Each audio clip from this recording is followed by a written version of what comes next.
بسم اللہ الرحمن الرحیم الحمد للہ رب العالمین وصلی اللہ علی محمد وآلہ الطاہرین۔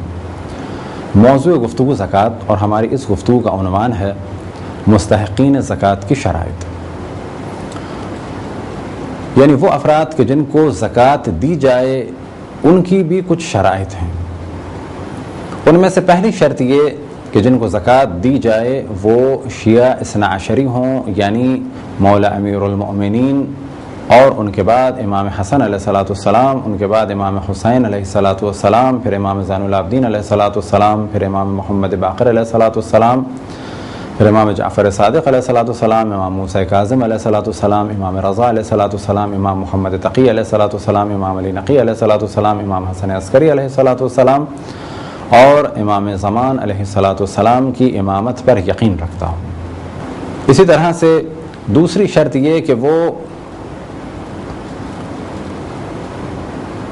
فاسق نہ ہو، البتہ یہاں پر فاسق سے مراد ہے کھلم کھلا گناہ کرنے والا نہ ہو۔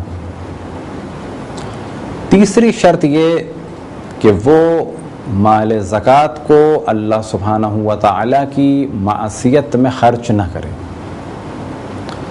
چوتھی شرط یہ کہ وہ شخص کہ جس کو زکوٰۃ دی جا رہی ہے، زکوٰۃ دینے والے کا ایسا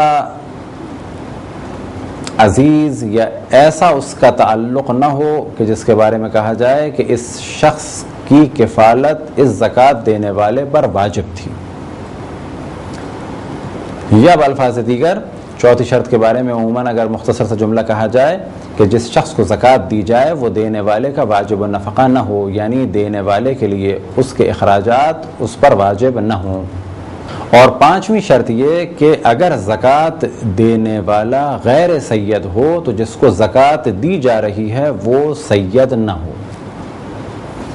یعنی غیر سید کی زکوٰۃ سید کو نہیں دی جا سکتی، البتہ اگر سید زکوٰۃ دینے والا ہو تو اس کی زکوٰۃ سید کو دی جا سکتی ہے۔ یہ تو ہیں 5 اہم شرائط۔ اب اس کے ضمن میں کچھ مسائل بیان ہوں کہ پہلی شرط ہم نے بیان کی کہ جس کو زکوٰۃ دی جائے وہ شیعہ اثنا عشری ہو، یعنی 12 ائمہ علیہم السلام کی امامت کا قائل ہو۔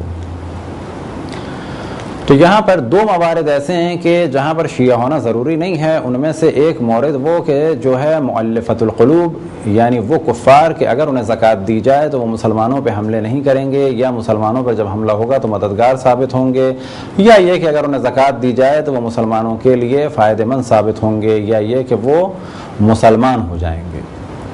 تو ان افراد کو تو زکوٰۃ دینے کے لیے قطعاً شیعہ اور سید ہونا ضروری نہیں ہے۔ اسی طریقے سے 7واں مورد کہ جس کے بارے میں کہا جاتا ہے کہ فی سبیل اللہ، یعنی وہ کام کہ جو اللہ سبحانہ و تعالیٰ کی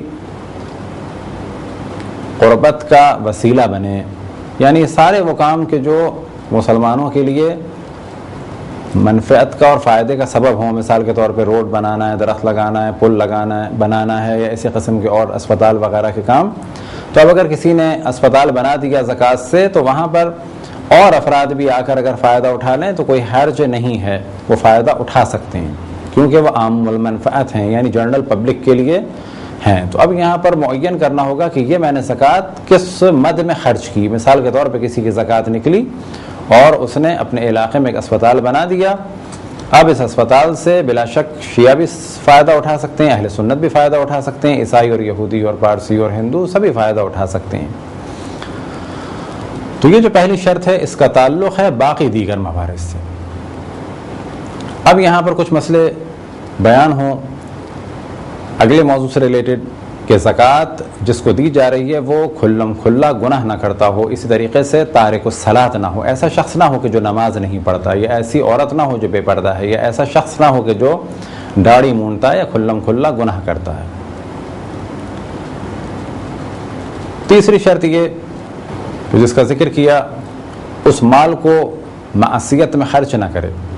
اسی طرح سے اگر کسی نے قرض لیا ہے گناہ کے لیے تو اس کو بھی قرض اتارنے کے لیے پیسے نہیں دیے جا سکتے، کیونکہ اس نے معصیت کرنے کے لیے، اللہ کی مخالفت کے لیے قرض لیا تھا۔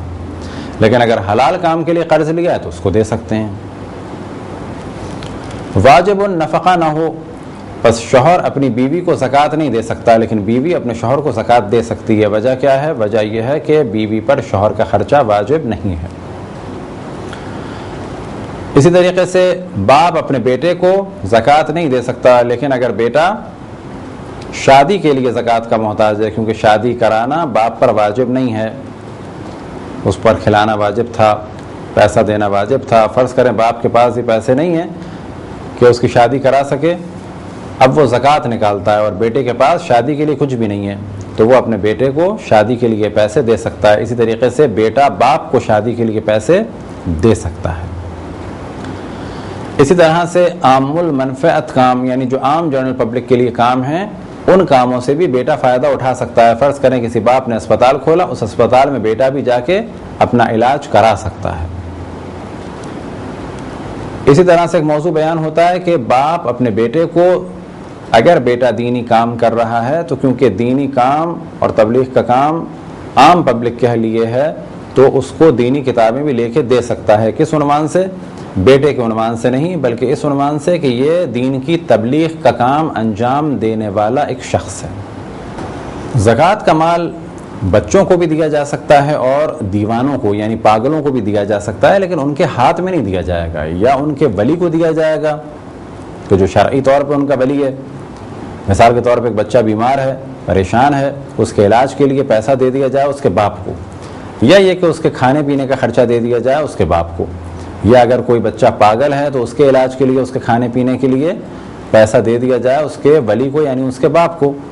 اور اگر ولی نہیں ہے تو کوئی بھی شخص کہ جو اس پر پیسہ خرچ کر رہا ہو یا پیسہ خرچ کرنے کی ذمہ داری لے لے۔ مثال کے طور پہ آپ کے علاقے میں ایک پاگل ہے یا ایک بچہ ہے یتیم، اور اس کی سرپرستی کچھ لوگ کر رہے ہیں، تو ان افراد کو پیسے دیے جا سکتے ہیں۔ اسی طرح سے یہ پیسے یتیم خانے میں بھی دیے جا سکتے ہیں، کیونکہ یتیم خانے کے چلانے والے ایک اعتبار سے بچوں کے سرپرست اور ولی ہیں۔ بس وہ افراد ان پیسوں کو اپنے اوپر خرچ نہیں کر سکتے، بلکہ انہی بچوں پر خرچ کریں گے۔ غیر سید کی زکوٰۃ سید کو نہیں دی جا سکتی، سید کی زکوٰۃ سید کو بھی دی جا سکتی ہے اور غیر سید کو بھی دی جا سکتی ہے۔ کیسے پہچانا جائے کہ یہ شخص سید ہے؟ تو اتنا کافی، اگر وہ اپنے علاقے میں مشہور ہے کہ یہ سید فیملی ہے تو یہ کافی ہے۔ اور اگر کوئی نہ جانتا ہو تو 2 عادل گواہوں کے ذریعے سے اگر اسے یقین ہو جائے کہ یہ سید ہے تو دے سکتا ہے۔ لہذا فقط 2 عادل گواہ کافی نہیں ہے، بلکہ 2 عادل گواہوں کی گواہی کے بعد اگر یقین حاصل ہو جائے تو ایسے فرد کو بھی زکوٰۃ دی جا سکتی ہے۔ یہ تھے چند مختصر سے مسائل اور چند شرائط مستحقین زکوٰۃ کے بارے میں، یعنی ان افراد کے بارے میں کہ جن کو زکوٰۃ دی جا سکتی ہے۔ خداوند تبارک و تعالیٰ سے دعا ہے کہ بحق محمد و آل محمد ہمیں اپنے رسول، اپنی حجتوں، خصوصاً امام زمان علیہ الصلوۃ والسلام کی معرفت اور اطاعت کی توفیق عطا فرمائے۔ وصلی اللہ علی محمد و آلہ الطاہرین۔